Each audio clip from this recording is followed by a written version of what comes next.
Praise load పిల్లలు ఎలా ఉన్నారు? అందరూ బాగున్నారు కదా?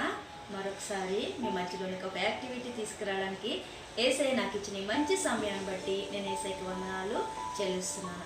ఓకే, మీ ముందు కనిపిస్తున్నాయి కదా కొన్ని వస్తువులు. ఏంటి ప్రతిసారి ఆంటీ వంటగదిలో సామాన్లన్నీ తీసుకొచ్చి చూపిస్తుంది అంటున్నారా?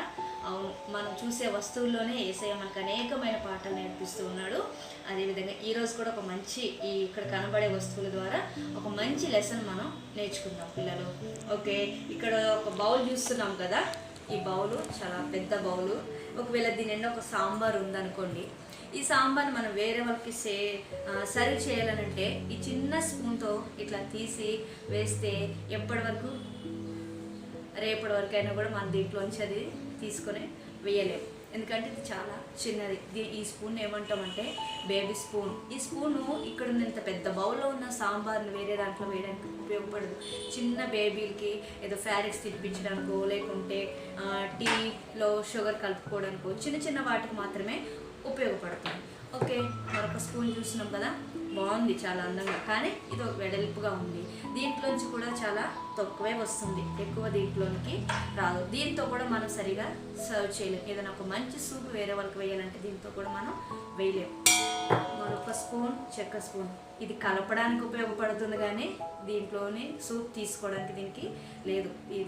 ఈ స్పూన్ కూడా ఇక్కడ ఉన్నటువంటి సూప్ని వేరే వాళ్ళకి సర్వ్ చేయడానికి ఉపయోగపడదు. అయితే ఇక్కడ ఉన్న వాటన్నిటిలో ఇది ఒకటి పెద్దది కనిపిస్తుంది కదా, చూడడానికి చాలా పెద్దగా ఉంది. అయితే దీని చుట్టూ ఏమున్నాయి, చిల్లేలు ఉన్నాయి. దీంట్లో నిండుతుంది కానీ తీద్దాం అనేటానికి నిండిన మొత్తం మళ్ళా కిందికి వచ్చేస్తుంది. దీంతో కూడా మనం ఇక్కడ ఉన్న సూప్ని వేరే వాళ్ళకి పంచలేం. ఓకేనా? ఓకే, ద లాస్ట్ స్పూన్ కనిపిస్తుంది కదా మీ అందరికీ. ఇది చాలా గుంటగా ఉంది, పొడవుగా ఉంది. దీంట్లో నుంచి కనుక మనం సూప్ కానీ సాంబార్ కానీ ఏదైనా సర్వ్ చేయాలంటే ఇది దీని నిండా తీసుకున్నది వేరే దాంట్లో వేయడానికి కూడా ఈ స్పూన్ ఉపయోగపడుతుంది. ఓకే పిల్లలు, దీని ద్వారా మనం నేర్చుకోవాల్సింది ఏంటంటే, ఇంత పెద్ద దేవుని వాక్యము మన ముందు యేసయ్య పెట్టాడు. ఈ వాక్యాన్ని మనం కూడా ఏం చేయాలి తెలుసా? మన హృదయం నిండా నింపుకోవాలి. ఎట్లా? ఒక చిన్న బేబీ స్పూన్ లాగా ఏదో ఒక వాక్యం నేర్చుకుంటే అది ఒక్క చిన్న బేబీకి పెట్టినట్టుగా ఉపయోగపడుతుంది కానీ అనేక మందికి పంచడానికి ఉపయోగపడదు. ఏదైనా ఒక వాక్యమే నేర్చుకుని దాంతో మనము ఇతరులకి ఏది పంచలేము. కొంత ఉంది, కొంచెమే వస్తుంది, కానీ అది అందరికీ సర్వ్ చేయడానికి కూడా పనికిరాదు.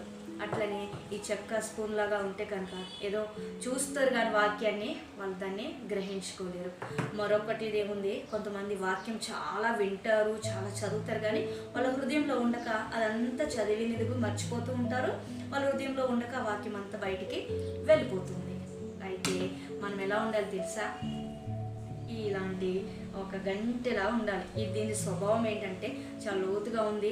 ఎంత వచ్చినా దీంట్లో నిండుతుంది. నిండడమే కాదు, ఇది వేరే వాళ్ళకి వేయడానికి కూడా ఉపయోగపడుతుంది. అలాగే నీవు నేను కూడా ఇక్కడ కనబడే వాటన్నిటిలో మనం ఎట్లా ఉండాలి? బేబీ స్పూన్లనా? ఇది చాలా చిన్నది. కొన్ని సందర్భాలు చిన్న వాటికి ఉపయోగపడుతుంది. కానీ నీవు నేను కూడా ఏం చేయాలి తెలుసా? ఇంత గొప్ప ధననిధిగా యేసయ్య నీకు నాకు మంచి వాక్యం ఇచ్చాడు.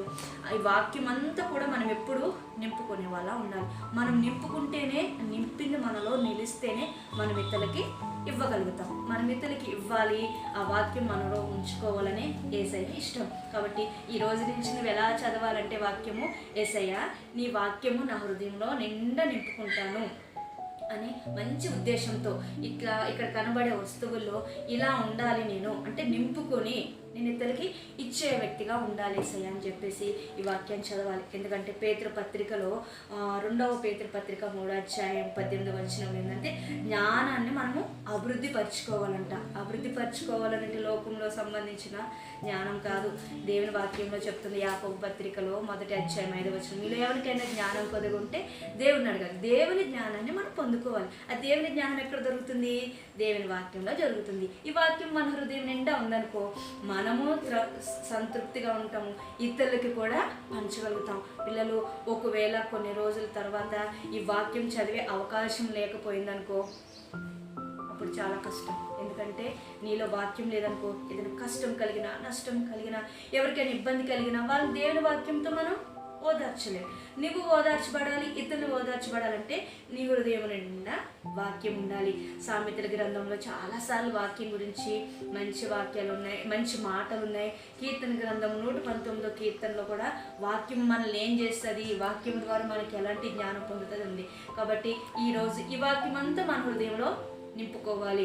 ఇక్కడున్న వాటిని బట్టి మనం నేర్చుకుంటున్నాం కదా, ఈ విధంగా కాదు, కానీ మనం ఇట్లా నింపుకొని ఇతరులకు ఇచ్చేవారుగా మనం ఉండాలి. యేసయ్య రాకల్లో మనం అందరం ఎత్తబడే గుంపులో ఉండాలంటే, కలుగుతున్న ఈ లోకంలో ఉన్న శ్రమలో నుంచి నీవు నేను తప్పించబడాలన్నా, ఈ వాక్యము ఇతరులకి ఆదరణ కలిగించేదిగా మన ద్వారా ఇతరులకి వెళ్ళాలన్నా ముందు మన హృదయంలో వాక్యము నిలిచి ఉండాలి.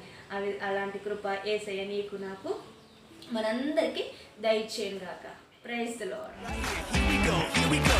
Grow in the grace and knowledge of our Lord and Savior, Jesus Christ. Grow in the grace and knowledge of our Lord and Savior, Jesus Christ. Grow in the grace and knowledge of our Lord and Savior, Jesus Christ. Grow in the grace and knowledge of our Lord and Savior, Jesus Christ. Till we meet, glory, glory, glory.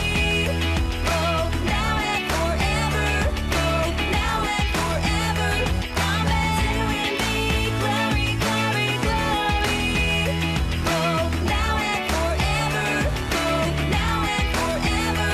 Amen. 2 Peter 3:18. 2 Peter 3:18. 2 Peter 3:18. 2 Peter 3:18.